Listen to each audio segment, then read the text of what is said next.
up, guys? Jay and Derek here with Tap and Turn Gaming, coming at you with a little pre-review video for the upcoming set Dragons of Tarkir. So basically, kind of like the same basis of what we did for Fate Reforged. You know, we're just going to kind of talk about our personal take on the set, any new mechanics that are in this set, and then give you a list of cards that we picked out, creatures and non-creatures that we think are pretty cool for you know, for the Commander format. So why don't you kick us off, Derek, with a little bit about Dragons of Tarkir.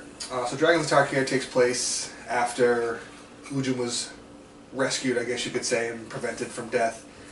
You know, so for the little bit of flavor of it, that's changed. On the actual set side of it, we have two new mechanics, a couple old returning mechanics, but one of the new mechanics is Megamorph, which I can't even. It's so silly. I don't like Megamorph at all. I think it's more for the +1/+1 counter. I don't see how that's even mega. It's, you know, I wouldn't consider a +1/+1 counter on a creature once to be mega. If it was Megamorph X and you could pay X mana to do it, or if it was like Megamorph 2, 3, 4, 5 and you flipped it and got that many counters, I don't know. What do you think about it? Yeah, overall, I think it's just kind of a weak attempt at bringing a new mechanic. Well, I mean, it's not even really a new mechanic. It's the same core mechanic as Morph, just the creature comes in with a +1/+1 counter. So I personally feel like it's just a really weak attempt on Wizards' part to just kind of do something new. I mean, it's not, you know, it's not a terrible mechanic, but, you know, like I said, it's just kind of a weak overall kind of try to bring something new to the table. So why don't you tell us about the other mechanic? And the other one we have is Formidable, which is more or less like a beefed up version of Ferocious, which is like a beefed up version of the old Power 5 or greater from Shards of Alara. But basically, as long as you have power 8 or more collectively on your board, then you know, it does Formidable whatever it says it does. There's, you know, various abilities it does, but some tramples and things and things and things. But it's a pretty cool ability, I guess. It's, you know, it's, you have to play around with your board and actually have some strategy to it to kick your Formidable off. It's not just like, oh, I have a guy, let's do it. That's what I think about it. Yeah, I mean, overall, it's not a bad mechanic. You know, it's very similar, like you said, to what is it? The Ferocious. Ferocious, yes. You know, they even kept the same first letter, Ferocious and Formidable. But I mean, it's overall like Megamorph, the same core type of ability instead of total power 4 or greater, or if you control a creature with power 4 or greater, now it's your total power is 8 or greater. Yeah. You know, so I mean, in looking at some of the Formidable cards, there really isn't too many cards with that ability that do anything amazing, except for one card, which I actually have on my list of creatures. But other than that, as far as the new mechanics go, or semi-new mechanics, newish, they're kind of meh. They're all right. They're nothing impressive, but I mean, as far as the mechanics go, that's kind of our overall take on it. As far as the cards in the set that, you know, we kind of have picked out. Derek's got a list of non-creature cards. I've got a list of creature cards that we've kind of hand-picked that we think are pretty cool, that could be nice in the Commander format. So why don't you kick us off with some of the non-creature stuff from Dragons of Tarkir. So I'm going to be going, like Jay said, I'm going to go over a list of non-creature spells that I think could be relevant in EDH. You know, enchantments, artifacts, whatever's not a creature, potentially made my list. So first one I have is Myth Realized, 1-cost white enchantment. Whenever you cast a non-creature spell, you put a lore counter on it. You can pay 3 to put another lore counter on it, and you can pay 1 until end of turn. It becomes a monk avatar creature in addition to its other types, and gains this creature's power and toughness are each equal to the number of lore counters on it. For a 1-drop, it, you know, comes down early. And if you're playing anything with white, you know, if you throw it like a blue-white shell with lots of draw spells, blink spells, any kind of spell, it can get a lot of lore counters quickly, and, you know, you could just, when someone has an opening and they kind of forget it's sitting there, you could swing with a huge creature out of nowhere. You know, that's what I think about it. Yeah, I think it's a pretty cool card, and not only for EDH, but I think that'll probably be very viable in standard as well. I mean, a 1-drop, you know, if you're playing standard, you're trying to, you know, start off on that low mana curve and just kind of curve out, you know, get your 1-drops and your 2-drops and your 3-drops, maybe 4-drops. You know, if you're playing standard, you probably don't ever really want to exceed like 5 or more mana cost because it's not really efficient for you to play. But at least that's my take on it. But that particular card, I can see that being pretty viable in both formats, especially, you know, in Commander late game. Like you said, if someone's sitting there and they kind of forget that it's there, you know, at the end of their turn, you can dump all kinds of unused mana on your side of the board into it to put more lore counters on it, and then just make it that much bigger when you animate it into a guy. Yeah, it evades all wraths because it's not a creature. Yeah. Until you want it to be. You know, unless your opponent has some sort of like instant speed wrath or something like that, but or, you know, enchantment removal. But I like it. I like it a lot. It's a pretty cool card. I do like it too. Next up, I have Impact Tremors. Now, for a common in the set, I think this is a pretty good card for a common. 2 cost, red enchantment, costs 1 to red. Whenever a creature enters the battlefield under your control, Impact Tremor deals 1 damage to each opponent. That's really cool if you're playing any kind of like red token or red-green token or red goblin deck. You're probably going to spit out a lot of guys. This can do a lot of damage, and it's doing it to each opponent, so you can really just level out people's life totals and sort of take them out all at once. Yeah, I would probably play that in my Prosh deck. Yeah, I'd play it in my Wart deck. You know, use Krenko to make 20 goblins. Everybody just took 20 damage.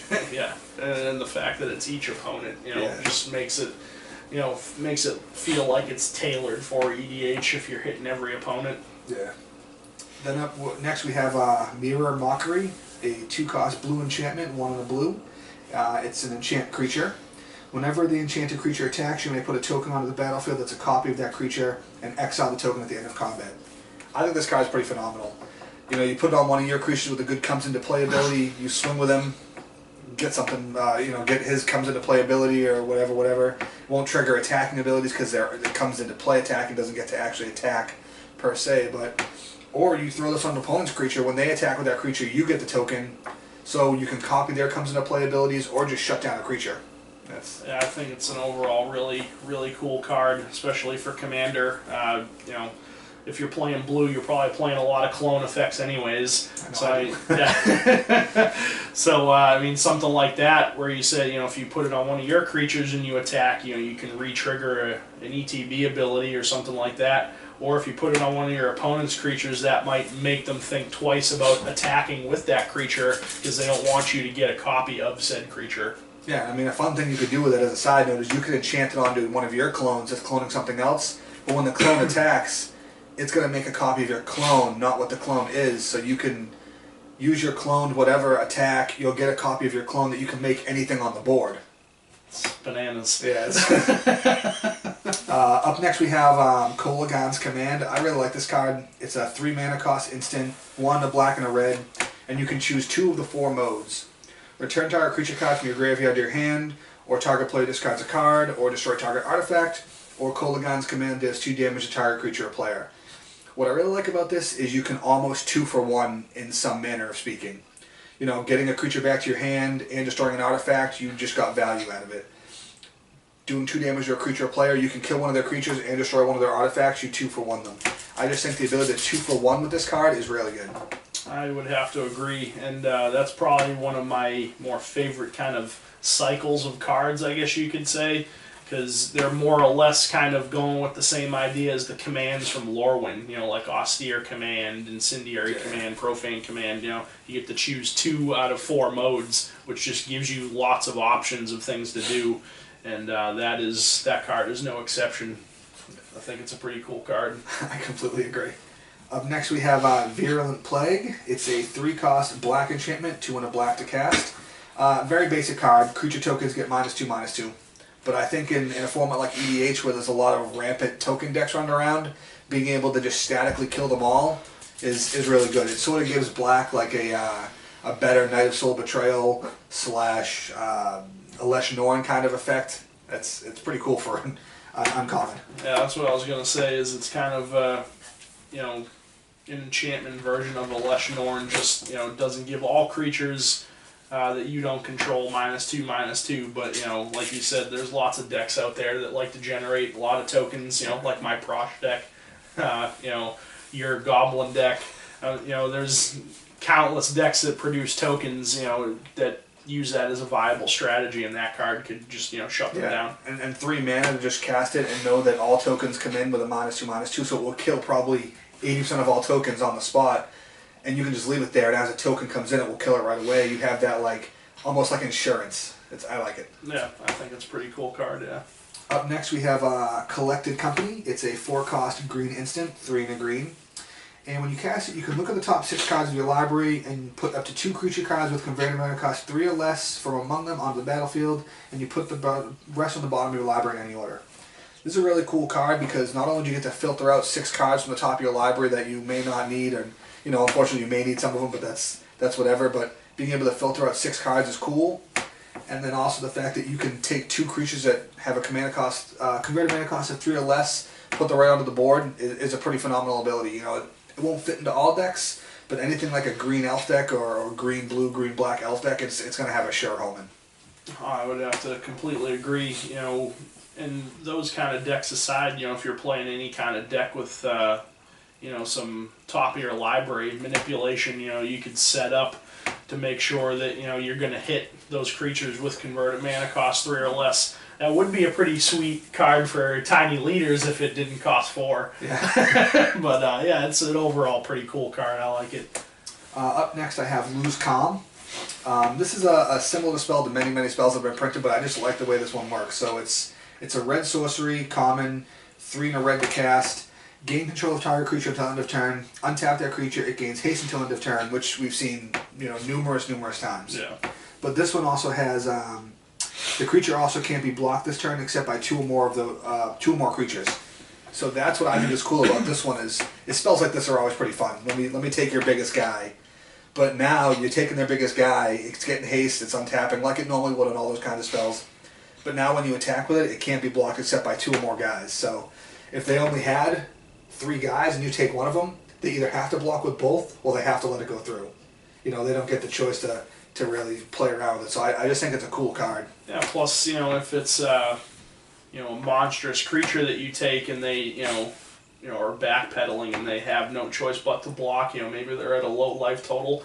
If you take some monstrous creature and they have to use 2 creatures to block, you can potentially take out those 2 creatures, with the creature that you're attacking with. Even if you're going to lose that creature, it's not even your creature to begin with. So You're essentially 3 for 1ing them. Yeah, you can almost certainly 2 for 1 or 3 for 1. If you have a sack outlet, you're still going to 3 for 1 them. It's got some pretty cool synergy with it. Now up next we have one of the new planeswalkers. We have Narset Transcendent. She's a 4-cost planeswalker, 2 a blue and a white. Comes in with 6 loyalty, which is pretty high for a 4 mana cost planeswalker to come with 6 loyalty. Yeah, I was pretty surprised by that, honestly, with the amount of loyalty that she comes in for her mana cost. Yeah, because usually they come with loyalty pretty equal to their mana cost, for the most part.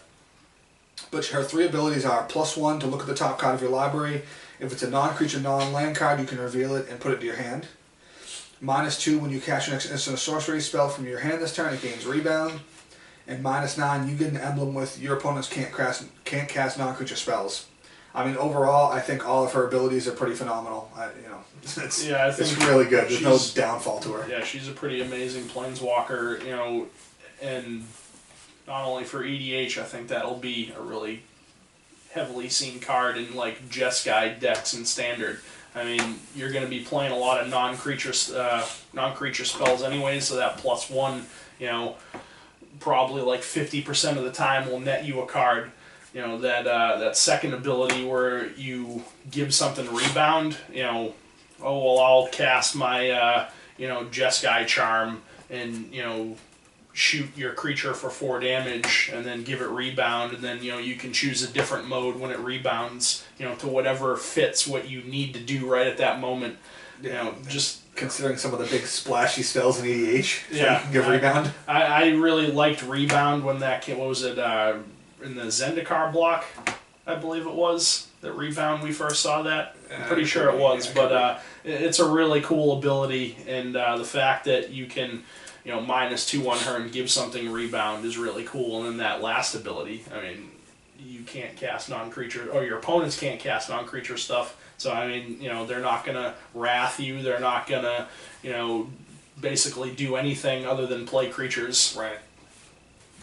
All right. Next up we have Skywise Teachings, a 4-cost blue enchantment. I must just have a thing for enchantments. But it's a 3 and a blue to cast. Whenever you cast a non-creature spell, you may pay a colorless and a blue, and if you do, you put a 2/2 blue Djinn Monk creature token with flying on the battlefield. I like this because casting a spell and adding in an extra 2 mana to get a 2/2 flyer is really nice, I think, because you cast a spell that you tap some mana for, and you cast that spell instead of a creature, you add an extra 2 mana, now you have a potential blocker, next turn potential attacker, and if you're playing low-cost spells, you're just going to keep getting a creature, and a creature, and a creature, and it's nice. Yeah, I mean, being able to sink extra mana into some of your spells that you're casting to get a 2/2 flyer, can't argue with that. It's good. I like it. Yeah, it's really, really cool. Next up we have Berserker's Onslaught, a 5-cost red enchantment. Another enchantment, guys. It wasn't on purpose, it just seems the concept thought were good. So it's 5 cost, 3 and 2 red enchantment. Attacking creatures you control have double strike. That's like an aggression player's dream. All your creatures have double strike. That's awesome. Oh, what's the mana cost on that again? 5. 5, so I mean 1 less mana than something like a Rage Reflection. I mean, that just gives all your creatures double strike anyways, but I mean, if you're playing a super aggressive deck, that'll probably fit right in. If you're playing red and you're playing aggressive, that's a card I would definitely play in a deck that I've read and that I'm constantly going to be turning guys sideways. Especially if you're playing something with effects that say you have to attack, like a Goblin Assault or a Rabble Master. You have to attack. Well, you might as well have them double strike. Why not? Up next we have Sarkhan Unbroken, the other planeswalker from the set. He's a 5 mana cost with 4 loyalty, so he's got that similar mana cost of loyalty. But he costs 2, a green, a blue, and a red. And his abilities are +1 to draw a card, then add 1 mana of any color to your mana pool, which is awesome. -2 to put a 4/4 red dragon creature token with flying onto the battlefield, and -8 to search your library for any number of dragon creature cards and put them onto the battlefield, then shuffle your library. I mean, he's crazy. All of you Scion and the Ur Dragon players probably just crap your pants a little bit. That last ability is pretty ridiculous. Yeah. It's awesome. Yeah, being able to, draw an extra card every turn and get 1 mana of any color, draw that card, now you have 1 additional mana to cast something that you maybe couldn't have casted before with, the lands that you have on the board. Being able to put 4/4 flyers on the board is nice, and then that last ability is just ludicrous. Any number of dragons. Yeah, just fetch out all dragons out of your deck and put them into play, and there's lots and lots of dragons that have really good enter the battlefield effects. Oh, yeah. And if you stack the triggers right, you could search for, X amount of dragons and then search for like a Scourge of Valkus, which is going to deal X damage to target creature or player, or X's number of dragons you have on the board. So, you could probably just one-shot somebody with that ability. Most definitely, yeah. In EDH, that's a one-shot ability. Yeah. That's a win more. Up next we have Salumgar's Command. It's a 5 mana cost instant, 3 white, 3, I can't even speak, 3 of blue and black. You can choose 2 of the modes. The modes are counter target non-creature spell, return target permanent to its owner's hand, target creature gets -3/-3 until end of turn, or destroy target planeswalker. That's nice. Yeah, that is very nice. So again, this is another one of the spells when you can easily get a 2-for-1. You could destroy a creature and a planeswalker, you could counter spell and destroy a creature, bounce a permanent of yours that would have been killed, or bounce a permanent of theirs that you need to get rid of. It's got great modes. It's pure disruption and kill. That's basically all that card is. And again, like the Lorwyn commands, being able to choose 2 of those modes, you just get pure value out of it. Yeah, I mean, I wonder how Ujin feels about Salumgar just kill a planeswalker. Just like that. You did. Yeah, that makes me wonder how, I haven't read up on the lore of this set or anything, but, in the original timeline, Ujin dies, and henceforth all the dragons die with him for some reason. If you guys know about the lore, you can comment on the video and let us know how that goes down. But, when Sarkhan saves Ujin, that henceforth saves the Dragon Lords, and you know, Saloon Guard's a pretty hardcore bastard. You know, I mean, he wears the corpse of Tassiger on a necklace, you know, just as a trophy. You know, that's pretty hardcore stuff.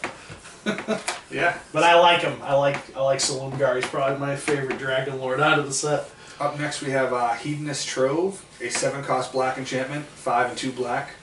When Hedonist Trove enters the battlefield, exile all cards from target opponent's graveyard. You may play land cards exiled with Hedonist Trove, and you may cast non-land cards exiled with Hedonist Trove, and you can't cast more than one spell this way each turn. This card's crazy good. Yeah, that's friggin' ridiculous for EDH. I mean, being able to hate on someone's entire graveyard, I mean, that's something that you probably, if you're playing black, you're probably putting something like that in your deck all the time, whether it be like a Bajuka Bog or Leyline of the Void or something that, you know, something along those lines.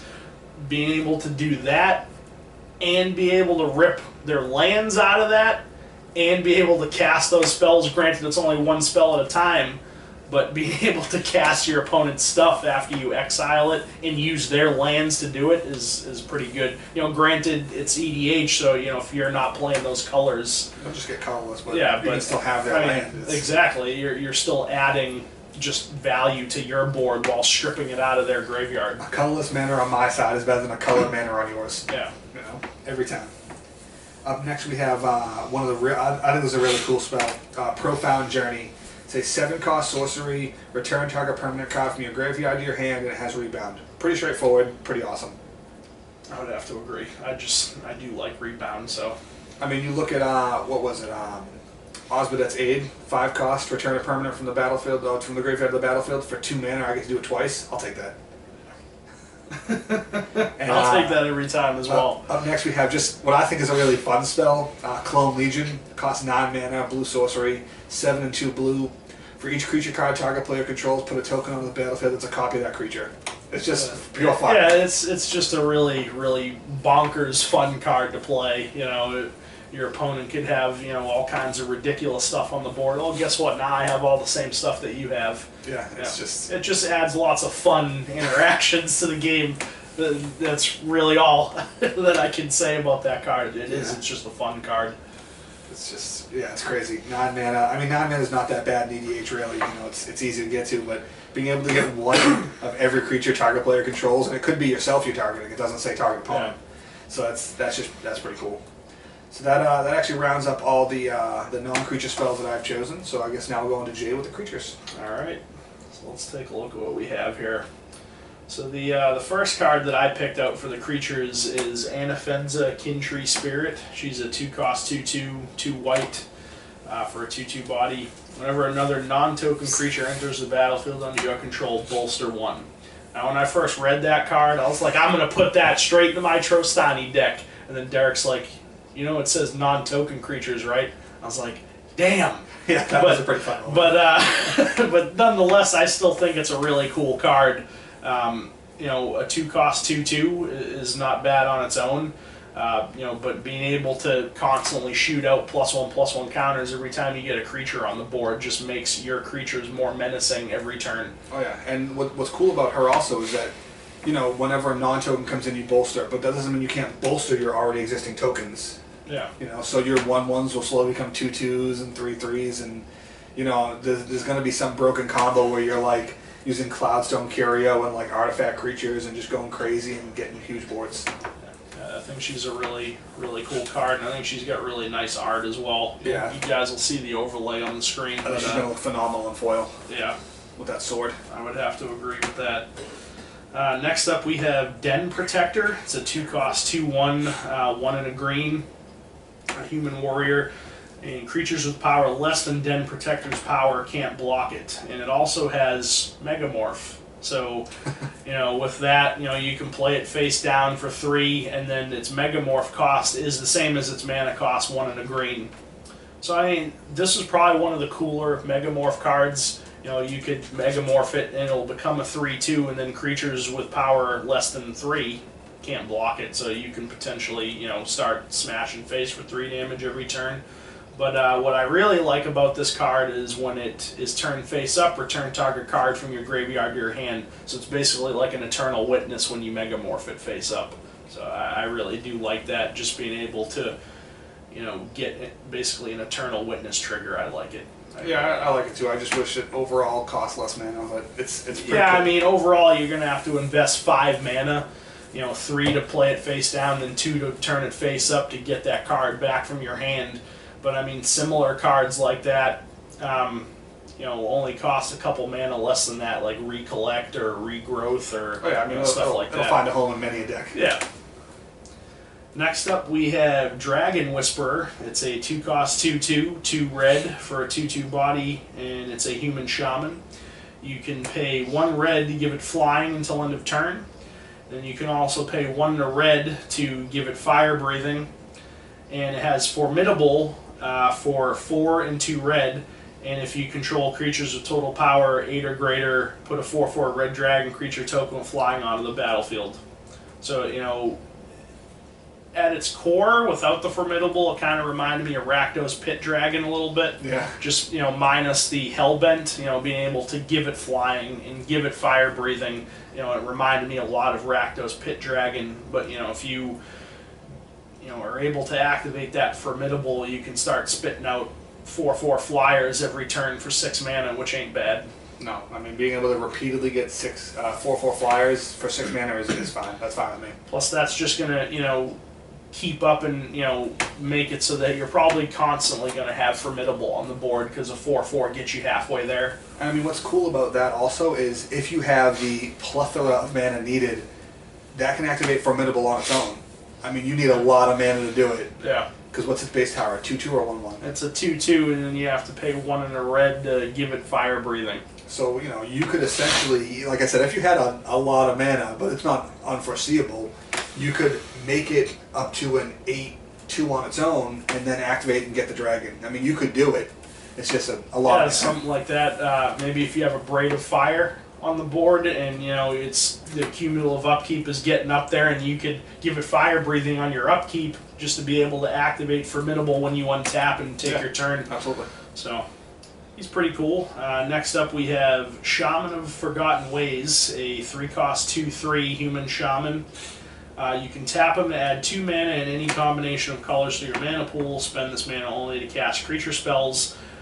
I mean, I think that's a really solid ability. I mean, a lot of commander decks are going to have creatures to cast. Being able to tap this guy to get 2 mana of any color or of any combination, of you could do black-green, white-black, white-blue, whatever. So that's pretty cool on its own. But he also has Formidable for 9 and 2 green, so it's 11 mana. But he basically will biorhythm if you're Formidable. So if you pay 9 and 2 green and tap him, each player's life total becomes the number of creatures he or she controls, and you can only activate that if you're Formidable. I foresee this card being banned very soon in EDH because biorhythm is banned. And biorhythm does the same exact thing that this guy does if you're Formidable. Yeah, you have to sink 11 mana into it, but if you wrath somebody's board and then activate this, they basically just lost the game by you just like tapping a creature. I mean, yeah, you got to pay the 11 mana, but I foresee this card being banned, but it's doesn't make it any less good. It's a pretty retarded card, I would say. Yeah, he'll fall into the degenerate card category, I believe. Like, things like Magister Sphinx and Sorin. Yeah. Just degenerate cards. So that's Shaman of Forgotten Ways. Next up, I have Boltwing Marauder, which is a 5-cost 5/4 flying dragon. It's a 3, a black and a red for 5/4. Whenever another creature enters the battlefield under your control, target creature gets +2/+0 until end of turn. Now, I might be pretty biased for this card because once I saw it, I'm like, that's going in my Prosh deck. But if you're playing a token strategy, there's no denying this card is just bananas. Being able to give any creature +2/+0 off of any creature entering the battlefield doesn't have to be a non-token creature. So, if you're playing a token strategy, you're going to start giving stuff +2/+0 repeatedly over and over and over. So I mean, you know, for me personally, I'll probably put this in my Prosh deck, seeing as if I cast him for 6, he's a 5/5 anyways. He brings 6 0/1s with him, so I just gave him a +12/+0 just by casting him if I had this on the board ahead of time. Man, that's almost game. Yeah. So that's Boltwing Marauder. Next up, we have Dragon Lord Ojutai, a 5-cost 5/4, 3 a white and a blue for flying Elder Dragon.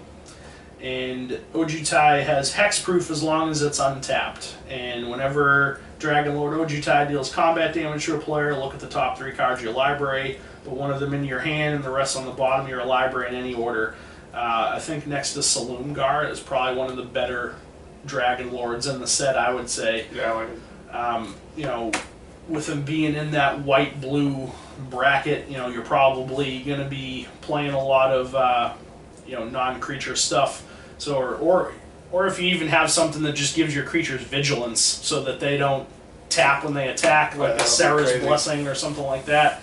But the fact that when he hits a player, you can look at your top 3 and draw one, and then filter the rest on the bottom. Not only are you getting card advantage, you're also, you know, filtering your deck down to the cards that you need. Definitely, yeah. It's being able to filter away things you don't need at the time is probably what makes him better than drawing a card. Yeah. So that's Dragon Lord Ojutai. He gets my thumbs up. I like him. Next up, we have Necromaster Dragon, a 5-cost 4/4 flying dragon, 3 a blue and a black.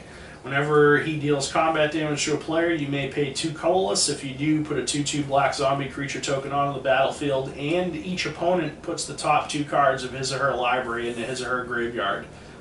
For any of you that, you know, play like a Reanimator style deck, I'm sure, you know, if you're in blue-black, this guy will fit right in. You know, if he hits somebody, not only can you sink 2 mana and get a 2/2, but every opponent's going to mill the top 2 cards. That's pretty awesome. And it just fits very well into, I mean, specific types of decks, you know, it'll shine more, but even if you're not playing a Reanimator style deck, being able to just sink that 2 mana and get a 2/2 is real nice. Mm-hmm. Next up, we have Sidisi Undead Vizier, a 5-cost 4/6 with Death Touch and Exploit. Actually, that was one of the new mechanics that we failed to mention. Exploit, so, seeing as while we're looking at it, basically what Exploit is when the creature with that ability enters the battlefield, you can sacrifice a creature to trigger Exploit. So with Sidisi, when you exploit a creature with her, you may search your library for a card, put it in your hand, then shuffle your library. So basically a demonic tutor if you exploit a creature. Can you exploit the creature itself? Yes, you can. So basically, you know, if you have no other creatures on the board, you can turn this 5 mana 4/6 body with Death Touch basically into a tutor spell. You can exploit that creature itself. Yeah, so which makes it really good. Yeah, so you can, you know, exploit the creature itself, or if you have other creatures on the board, maybe something that does something cool when it dies. Not only are you going to get that effect, but you're going to tutor for a card. So, I mean, tutoring for cards in Commander is always nice. Especially if you're playing, you know, if you're playing black, you're probably going to be playing tutors anyway. So, you know, she'll fit right into any black deck, I would say. Plus a 4/6 with Death Touch is pretty sweet. Next we have Sunscorch Regent, a 5-cost 4/3 flying dragon for 3 and 2 white. Whenever an opponent casts a spell, put a +1/+1 counter on Sunscorch Regent and you gain 1 life. Pretty basic, pretty simple, but you know, if you're playing a multiplayer game, you know, you get 3, 4, 5 people in the game. Every time someone's casting a spell, this guy gets bigger and you're going to gain life. Yeah, it's the spell version of like a Soul Warden. Pretty much, yeah. You know, that adds that benefit of him getting monstrous in the process. So, you know, he's a pretty basic card. He doesn't do too much, but he does it pretty well. Next up, we have Dragon Lord Dramoka, a 6-cost 5/7 for 4 in a green and a white. It's another one of the Elder Dragons. And Dragon Lord Dramoka can't be countered, so that's pretty good right there off the bat. It has flying and lifelink, which is really nice as well. And your opponents can't cast spells during your turn. So it more or less kind of just shuts out all those blue players or people that are trying to counter your stuff, or people that are trying to kill your stuff on your turn. They basically can't do it while it's your turn. They have to wait until their turn. Version of Teferi. Pretty much, yeah. I mean, not nearly as good as Teferi, but it's pretty similar to it. And I think it's a 5/7 with lifelink and flying is pretty good too. And the fact that it can't be countered. If you're in a play group with people that like to play counter spells, this guy won't get countered ever. So moving on to another one of the Dragon Lords, we have Dragon Lord Kolagon, a 6-cost 6/5 for a black and a red with flying and haste. He gives other creatures you control haste.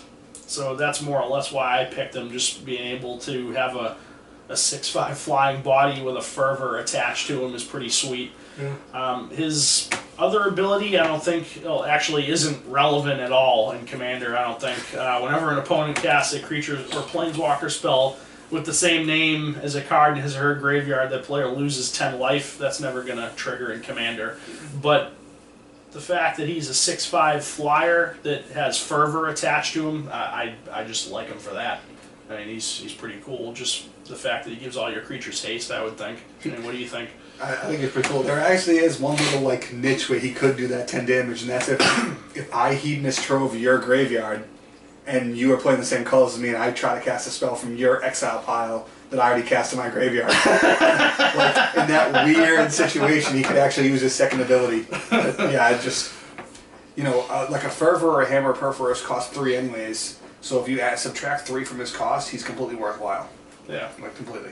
Plus, he's gonna, come out and swing out of the gate for 6 damage because he's got haste himself. So that's Dragon Lord Kolagon. Next is another one of the Dragon Lords, Dragon Lord Silumgar, who is my favorite out of the Dragon Lords. He is a 6-cost 3/5 for a blue and a black with flying and death touch. So I mean, he's got the lowest power among all of the dragons. The Dragon Lords, but he's got Death Touch, so he's going to kill anything that he touches anyways. But what I think is really cool about him is when he enters the battlefield, gain control of target creature or planeswalker for as long as you control Dragon Lord Silumgar. Basically, being able to steal your opponent's creatures or planeswalkers just off of him entering the battlefield is really cool. Does it say that they get them back when he dies? Yeah, it says you gain control of it for as long as you control him. So if you lose control of him, they get it back. But, when I saw this card, I just started, brewing. I was like, that would be really good with Exploit. If you build, a deck around him, let's say, and, you make it so that it's like your Dimir deck, for instance, it's all about stealing stuff. He would fit right in. Right, he's going there. Yeah, exactly. So, you start stealing your opponent's stuff. If you have exploit creatures, you exploit the creature you just stole. And, you get value out of it. And then, your opponent can't use it now because it's in the graveyard unless they have a way to get it back or reanimate it. But he's really cool. I like him a lot. You could steal your opponent's creatures, exploit that creature away, or if you have some sort of sacrifice outlet, maybe you have a Deadeye Navigator and you just keep blinking Silumgar and just keep stealing stuff. I like it. Why not? Why wouldn't you? Next up we have Savage Ventmaw, another dragon. He's a 6-cost 4/4 for a red and a green, with flying obviously, and when he attacks, add 3 red and 3 green to your mana pool. Now that's pretty sweet on its own, but what's really cool about it is until end of turn, this mana doesn't empty from your mana pool as steps and phases end. That's really nice. Just off of him attacking, he basically paid for himself. You get that 6 mana, the 3 red and 3 green, basically made it so that you cast him for free. Well, not really, but you still cast him, but just off of him attacking, you could just dump something out of your hand for free. Right, yeah, definitely. He's pretty cool. So that's Savage Ventmaw. Next up we have Deathbringer Regent, a 7-cost 5/6 flying dragon. Lots of dragons in the set. It is Dragons of Tarkir. So he's 5 and 2 black for a 5/6 flyer. When he enters the battlefield, if you cast it from your hand and there are 5 or more other creatures on the battlefield, destroy all other creatures. I think this guy is really cool. He's basically kind of like a divine reckoning on a body, on a 5/6 flying body. I know we were talking about this earlier, and he does have a couple stipulations that you have to meet for him to actually really be good. But I feel like in Commander, I probably wouldn't put this in my Collier deck because you have to cast him, but there's more or less always going to be at least 5 or more other creatures on the board in Commander. The only real thing that you got to worry about is having that 7 mana to actually cast him from your hand. But he blows up all other creatures, so the board's going to be empty except your 5/6 flyer. So I mean, I think he's pretty cool. Yeah, he's kind of like that. What's it? The Archdemon of Depravity, where just kill stuff. Yeah. So I mean, we got lots of dragons in this list, but the dragons are pretty sweet. So that's Deathbringer Regent. Next we have Dragon Lord Tarkir, a 7-cost 8/8 with flying and trample. So I mean, that on its own is pretty nice for 5, a red and a green. And when Tarkir enters the battlefield, it deals 5 damage divided as you choose among any number of target creatures and or planeswalkers your opponents control. I think this is a pretty cool card. I kind of just automatically put all the Dragon Lords on this list just because, I like dragons, I guess. But the only real gripe that I have about this card is it's basically like a Bogard and Hellkite, just minus the flash and the fact that you can't hit players with it. That's the only real gripe that I have with it. But, the fact that it says and/or planeswalkers, I mean, if you hit a player, you can just redirect that damage to their planeswalker anyways. Should have just said players. Yeah, it really probably should have just said creatures and/or players your opponents control. I don't understand why these dragons are hating on planeswalkers when Ujin is a planeswalker. It doesn't make sense to me. Plus, Sarkhan's a planeswalker as well, and he's the one that saved Ujin, and whatever. But that's a Tarkir. I like her for being an 8/8 flyer with trample, and being able to divide that damage. You can kill creatures with it or planeswalkers. The only gripe I have about it is you can't hit players, but it's still nonetheless a pretty cool card, I'd say. But that rounds out all the creatures on our list here. So hope you guys enjoyed our little list here. If you agree or disagree, or if there's any cards that you would have on this list that we didn't have, leave a comment in the comment section below the video and let us know. But my overall take on the set, I do like it. When they first started spoiling the cards from it, I was getting really excited for it because they're basically spoiling all the really bomb-diggity cards like Narset and, Silumgar, I think, was one of the first cards that they spoiled. So, it kind of got me real hyped up about the set, and really excited. But as I saw more and more of the cards, I mean, don't get me wrong, there's some really good cards from the set that I really like and are really going to be cool in Commander. But the more that I saw, the more my excitement kind of dwindled a little bit overall. But I would definitely say this set's a hell of a lot better than Fate Reforged. It's not a bad set. I really do like it. It's not something,